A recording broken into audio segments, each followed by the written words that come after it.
কাজে গ্র্যাচুইটি প্রদান করা হবে। সুপ্রিম কোর্টের নির্দেশ আছে যে আমাদের কর্মী সহায়িকাদের গ্র্যাচুইটি দেওয়া, তবে রাজ্য সরকারিরা জিন্দাবাদ জিন্দাবাদ জিন্দাবাদ ক্লাব জিন্দাবাদ জিন্দাবাদ জিন্দাবাদ প্রাঙ্গণের ওয়ার্কার্স এন্ড হেল্পার্স ইউনিয়ন জিন্দাবাদ।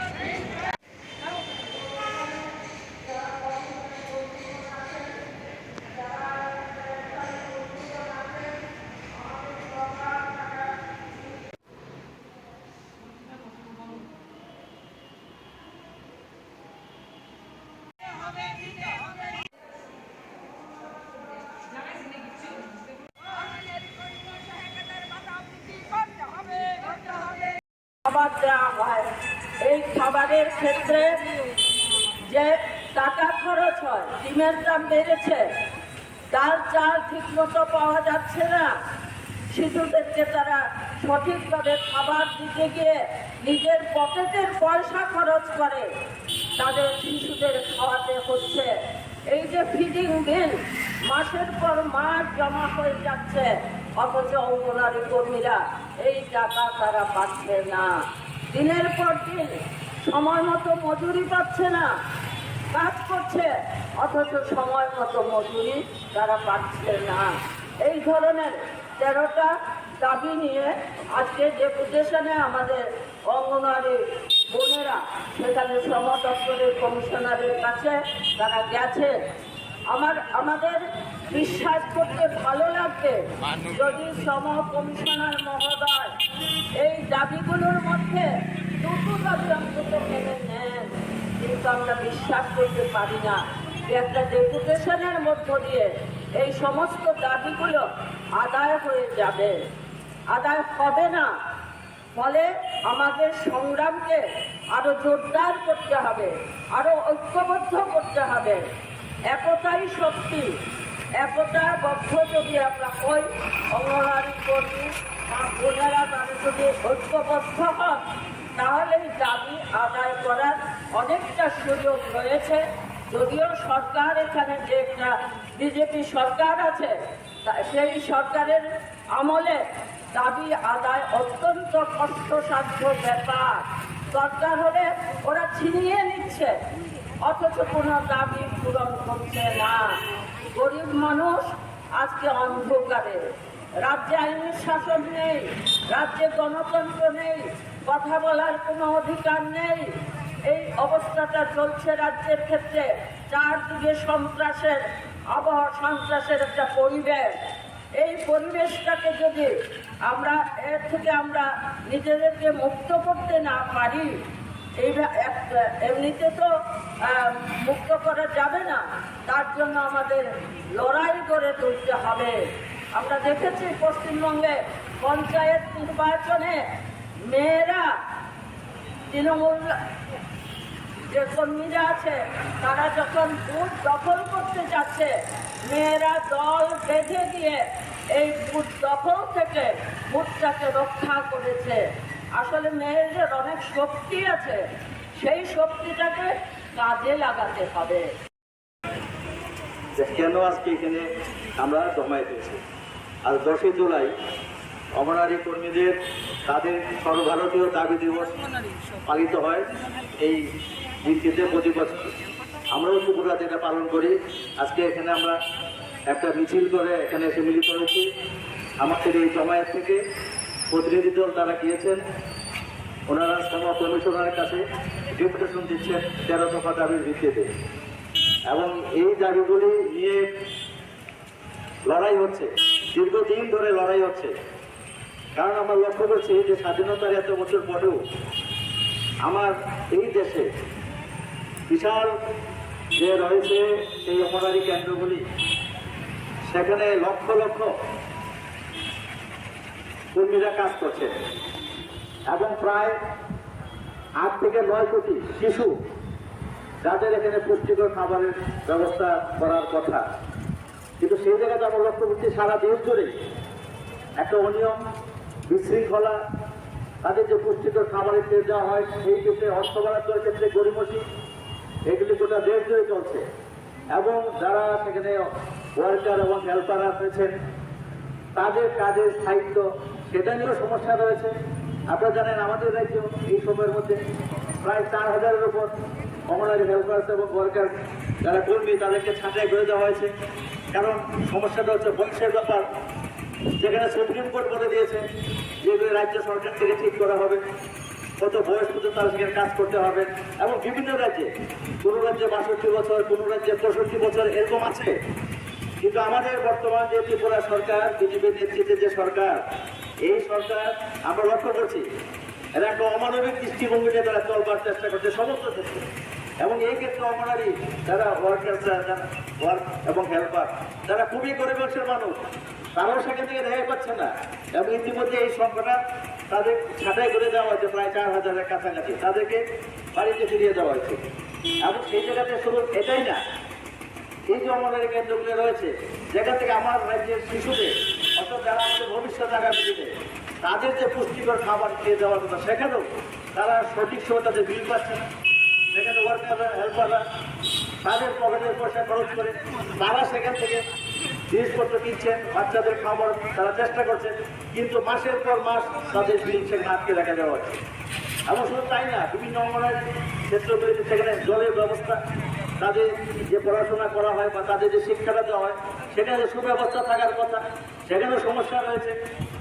এবং অঙ্গনওয়াড়ি ওয়ার্কার হেল্পার তারা কাজ থেকে চলে যাওয়ার পর তাদের যে পেনশন দেওয়ার কথা সেখানেও সমস্যা রয়েছে। এটা এখন মধ্যে প্রয়োগ ঠিক হলো না। এবং শুধু তাই না, আমরা এটা লক্ষ্য করছি যে এই যে আইসিডিএস যে সেক্টর রয়েছে তাদের মাধ্যমে বিভিন্ন ভাতা পেনশন দিয়ে দেওয়া হয়, সেখানেও আমরা দেখতে পাচ্ছি আমার রাজ্যে প্রায় 1.5 লক্ষের উপর যারা ভাতা প্রাপক, যারা ভাতা পেতেন তাদেরকে বাদ দিয়ে দেওয়া হয়েছে। কাজে সেখানেও আমাদের আজকে দাবি দিবস, এটা আমাদের অন্যতম দাবি। যারা প্রকৃত হচ্ছে ভাতা পাওয়ার যোগ্য তাদেরকে ছাঁটাই করা যাবে না, যাদেরকে ছাঁটাই করা হয়েছে তাদের কাজ সেখানে ফিরিয়ে দিতে হবে। এবং নতুনভাবে যারা সেখানে আবেদন করছেন যোগ্য প্রার্থীরা তাদেরকেও সেখানে ভাতার ব্যবস্থা করতে হবে। এবং প্রতিটি অঙ্গনওয়াড়ি কেন্দ্রে যাতে সুষ্ঠুভাবে সেখানে চলতে পারে তার জন্য দায়িত্ব নিতে হবে রাজ্য সরকারকে, সমাজ কল্যাণ দপ্তরকেও। এবং সেই সরকার আমরা লক্ষ্য করছি বর্তমান বিজেপি নেতৃত্বে এই সরকার তারা একটা অমানবিক দৃষ্টিভঙ্গি নিয়ে, তারা জনবিরোধী দৃষ্টিভঙ্গি নিয়ে যে 18 সাল থেকে তারা চলবার চেষ্টা করছে, তাদের কোনো হেলযোগ নেই। এই সরকার আমরা লক্ষ্য করছি শিক্ষা ব্যবস্থা আমার দেশে, আমার এই রাজ্যের মধ্যে লাটে উঠেছে। আপনারা জানেন কয়েকশো স্কুল আছে যেখানে মাত্র 1জন শিক্ষক রয়েছে, এমন অসংখ্য স্কুল যেখানে আজকে পড়াশোনার ব্যবস্থা প্রায় শেষের হতে চলে গেছে। আমার রাজ্যের ছেলে মেয়েরা তারা সেখানে যে স্কুলে যাবে তারা সেখানে শিক্ষক কোথায় কোথায় শিক্ষক নেই। প্রতিদিন দেখবেন যারা পত্র পত্রিকা যারা মিডিয়াতে দেখাশোনা করেন দেখবেন যে প্রতিদিন সেখানে এই বাচ্চা বাচ্চা ছেলেমেয়েরা শিশুরা তারা পথে নামছে শিক্ষকের দাবিতে। তারা বলছে আমাদের শিক্ষক দিন, শিক্ষক নেই। কিন্তু সেই জায়গাতে আজকে শিক্ষক নিয়োগ প্রায় আমাদের এই রাজ্যে বন্ধ হয়ে গেছে। সেখানে মুক্ত হয়ে পড়েছে শিক্ষা ব্যবস্থা, বিদ্যাজ্যোতি ইত্যাদি নামে সেখানে হাজার হাজার টাকা দিয়ে ছাত্রদের এখন পড়তে হচ্ছে বিরাট স্কুলের মধ্যে। কাজে একদিকে যেমন শিক্ষার পরিকাঠামো সেখানে ভেঙে পড়ছে, শিক্ষক নেই, এবং যে স্কুলগুলোতে যে ধরনের সুন্দর ব্যবস্থা থাকার কথা সেগুলি নেই। একটা ভয়ানক অবস্থা রাজ্যের মধ্যে নিতে হয়েছে। কাজে সেই জায়গাতে আমরা লক্ষ্য করছি।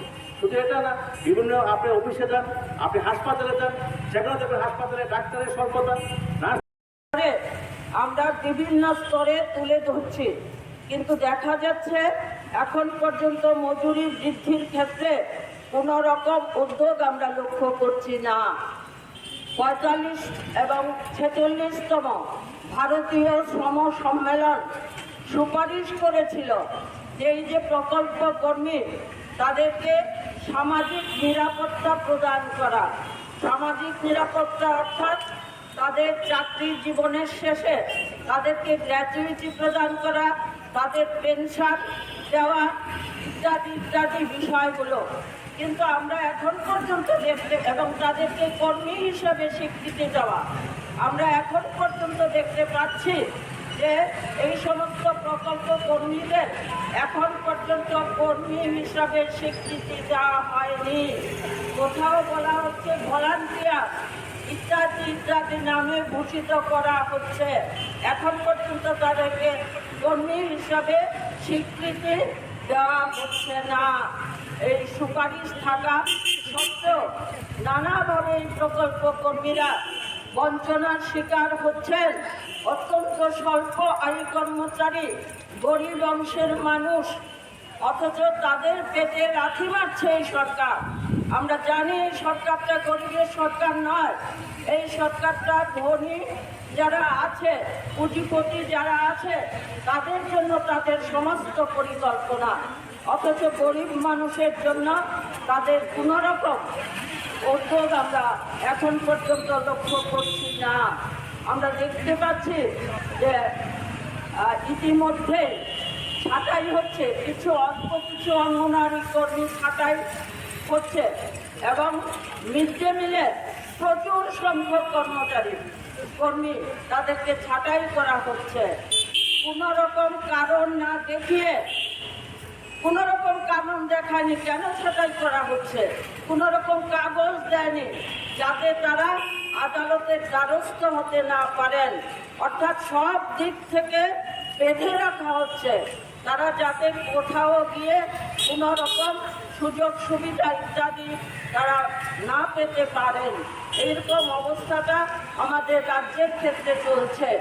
অঙ্গনওয়াড়ি কর্মীদের তারা 65 বছর পর্যন্ত চাকরি করার একটা সুযোগ ছিল। পরবর্তী সময়ে এই সুযোগটা যখন কেড়ে নেওয়ার উদ্যোগ গ্রহণ করল সরকার, তখন অঙ্গনওয়াড়ি কর্মীরা হাইকোর্টে কেস করে। হাইকোর্ট রায় দিয়েছে যে না, সরকারকে বলেছে না, তারা 65 বছর পর্যন্ত কাজ করতে পারবে। সরকার পরবর্তী সময়ে এতটাই অমানবিক, তারা সুপ্রিম কোর্টে গেল। সুপ্রিম কোর্ট রাজ্য সরকারের হাতে বিষয়টাকে ছেড়ে দিয়েছে, বলেছে আপনারা ইচ্ছে করলে 65 বছর পর্যন্ত তাদেরকে চাকরি করার সুযোগ সুবিধা আপনারা দিতে পারেন। আমি আগেই বলেছি এই সরকারটা গরিবের সরকার নয়, এই সরকারটা অত্যন্ত অমানবিক সরকার।